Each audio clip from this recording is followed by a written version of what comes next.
On Rose's 22nd birthday, she booked a group of male models at a bar. Her goal? To find a man to pretend to be her boyfriend and deal with the arrogant Amy. Just as Rose was about to select a male model, a man suddenly appeared, snatched the menu from her hands, and said, "How about trying the most daring man here, Gibson?" Rose was taken aback and nervous, afraid the opportunity would slip away. After taking a gulp of wine for courage, she immediately booked him. Little did she know, a group of bodyguards was chasing after him. It turned out that this man wasn't a top pick among the male models, but was, in fact, the president of a top-tier conglomerate. Gibson smirked and asked Rose if she even knew what booking someone meant. Rose hastily clarified that she didn't intend to sleep with him. But Gibson interrupted, teasing, "Sleeping with me wouldn't be a bad idea," and then leaned in for a kiss. To his surprise, Rose, too drunk, ended up throwing up on him. With a sigh, Gibson said that it was his first time getting a hotel room, only for a drunkard. And yet, the drunk Rose insisted he pretend to be her boyfriend for an event tomorrow.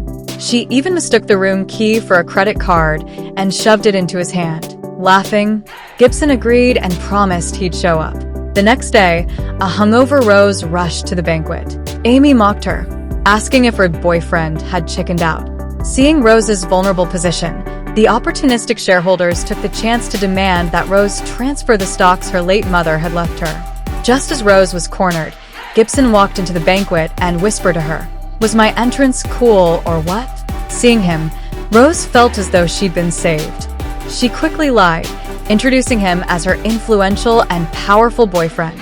Amy, seeing through her lie, pulled out 2 jade bracelets and challenged Gibson to identify the authentic one.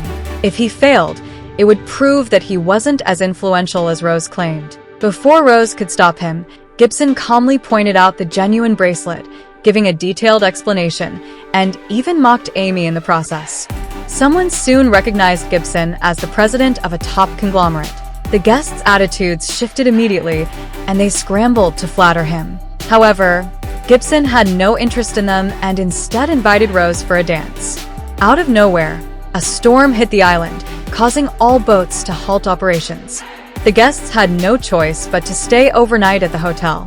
To maintain the illusion for Amy, Rose had to share a room with Gibson. After showering, Gibson emerged, leaving Rose's heart racing. Suddenly, he leaned close, pressed a finger against her lips, and abruptly opened the door. Outside stood Amy, who had been eavesdropping. Realizing their relationship was fake, Amy yelled for everyone to come and see the spectacle.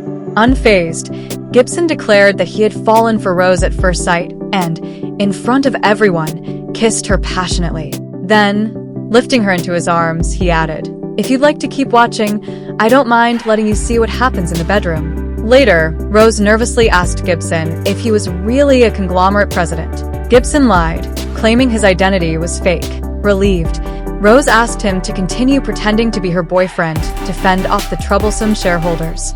But Gibson demanded compensation, cornering her onto the bed. Rose, frustrated, decided to take the plunge and kiss him, only to be interrupted by a phone call.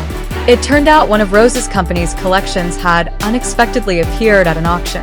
In a hurry, Rose rushed to the auction but was almost thrown out by Amy for not having an invitation.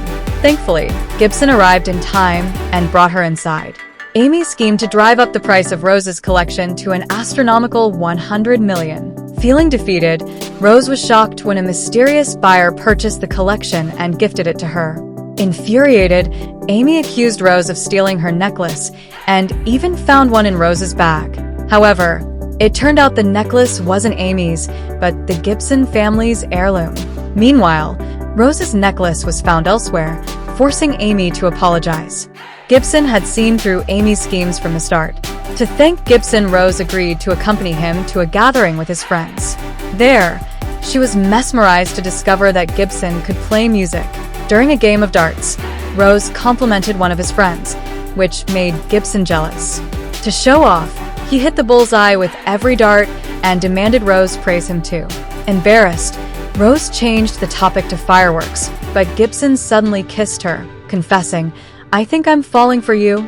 Rose's best friend warned her to wake up, claiming Gibson was just a male model who was only after her money. Hurt, Rose decided to distance herself from Gibson for a while. After several days of not seeing Rose, Gibson blocked her path. Rose made an excuse, saying she'd been busy with collaborations.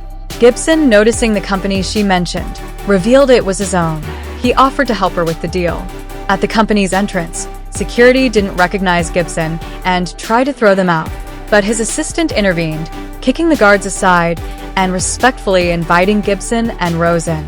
With the top-tier conglomerate's investment secured, Rose successfully hosted her company's exhibition. However, she nearly tripped in front of reporters, only for Gibson to catch her just in time. During the celebration banquet, everyone thanked Gibson for his help. But Rose decided to end their contract relationship, leaving Gibson frustrated. Both ended up drinking heavily. Drunk, Gibson demanded to know why Rose wanted to leave him. The next morning, Rose woke up to find herself in bed with Gibson. Trying to sneak away, she was pulled back into his arms. Gibson softly asked, tired from last night. The memory of her taking the initiative to climb into bed with him made Rose blush and cover her face. Just then, a call interrupted their moment. Amy had stolen Rose's fashion designs. A middle-aged woman was thrown out by Amy's subordinates for being dressed too poorly.